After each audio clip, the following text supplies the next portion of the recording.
માંડવી તાલુકાના તડકેશ્વર ખાતે આવેલ જીએમડીસીમાં ચાલતી ટ્રકોના ટ્રાન્સપોર્ટરો વચ્ચે વિવાદ થતા એકતા ટ્રાન્સપોર્ટની ટ્રકોને પ્લાન્ટમાં જતી અટકાવતા આખરે ભાજપ અને કોંગ્રેસના નેતાઓની મધ્યસ્થી બાદ 2 દિવસ પૂરતો મામલો થાળે પડ્યો છે।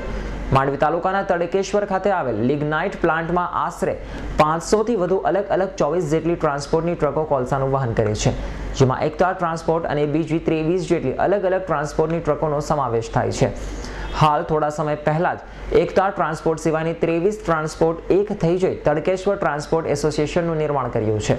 जो कि एकता ट्रांसपोर्ट आ एसोसिएशનમાં न जोड़ाता બંને વચ્ચે મરાતા ટ્રકોના કોલસાના ફેરાના ભાવમાં ફરક પડતા બંને વચ્ચે વિવાદ ચકદોડે ચડ્યો છે, જેને લઈને સોમવારથી શરૂ થતી જીએમડીસીમાં કોલસાના વહન માટે જતી એકતા ટ્રાન્સપોર્ટની ટ્રકોને તડકેશ્વર ટ્રાન્સપોર્ટ એસોસિએશન દ્વારા જીએમડીસીના ગેટ ઉપર જ રોકી દેવામાં આવી હતી।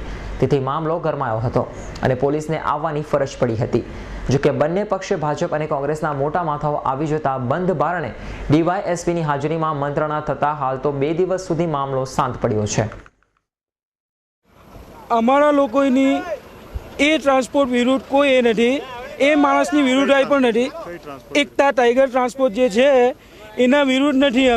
અમે તો એવું ઈચ્છીએ છીએ કે એ વ્યક્તિનું ટ્રાન્સપોર્ટ લઈને અમે જે જોઈન્ટ થયેલા છે તે અમારા જોડે એ સંકળાઈ જાય, બરાબર।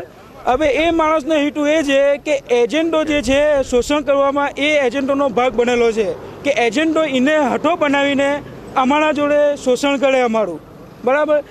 અને અમારા લોકોની લડાઈ એ છે કે અમારું ભાડું જળવાઈ રહે અને અમને પૂરતું ભાડું મળી રહે, એ માટે અમે લોકોએ એમની ટ્રક અટકાવી છે ને અમારો આ જ હેતુ છે કે ગામ આજે 5 ગામ એક થયેલું છે એમની ભલાઈ થાય।